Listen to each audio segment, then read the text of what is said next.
గురుకులాలలో, కాలేజీలలో, పాఠశాలల్లో విద్యార్థులకు నాణ్యమైన భోజనం పెట్టడంలో సిబ్బంది నిర్లక్ష్యం వహిస్తున్నారు.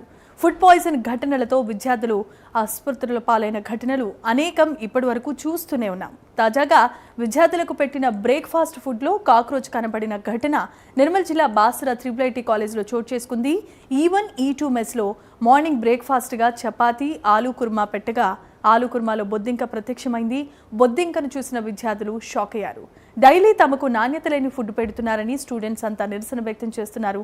పలుమార్లు ఆకలితోనే పస్తులుంటున్నామని కూడా ఆవేదన వ్యక్తం చేస్తున్నారు. ఫుడ్ పాయిజన్తో పలువురు విద్యార్థులు ఆసుపత్రుల పాలైన సంఘటనలు కూడా అనేకం ఉన్నాయని వారు చెబుతున్నారు.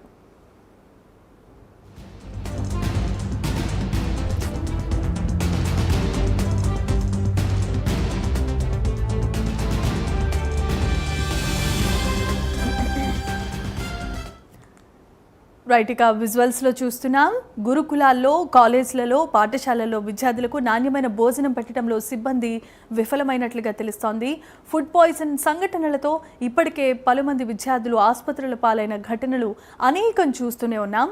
అయితే తాజాగా విద్యార్థులకు పెట్టిన బ్రేక్ఫాస్ట్ ఫుడ్లో కాక్రోచ్ కనపడిన ఘటన నిర్మల్ జిల్లా బాసర IIIT కాలేజీలో చోటు చేసుకుంది. E1, E2 అనే మెస్లో మార్నింగ్ బ్రేక్ఫాస్ట్గా చపాతీ, ఆలూ కుర్మా చేశారు.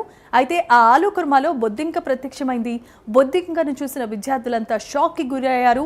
డైలీ తమకు నాణ్యత లేని ఫుడ్ పెడుతున్నారని స్టూడెంట్స్ అంతా నిరసన వ్యక్తం చేస్తున్నారు. అయితే ఇలాంటి ఘటనలతో పలుమార్లు ఆకలితోనే పస్తులుంటున్నామని కూడా ఆ విద్యార్థులు ఆవేదన వ్యక్తం చేస్తున్నారు. ఫుడ్ పాయిజన్తో పలువురు విద్యార్థులు ఆసుపత్రి పాలైన సంఘటనలు అనేకమే ఉన్నాయని వారు చెబుతున్నారు. కనీసం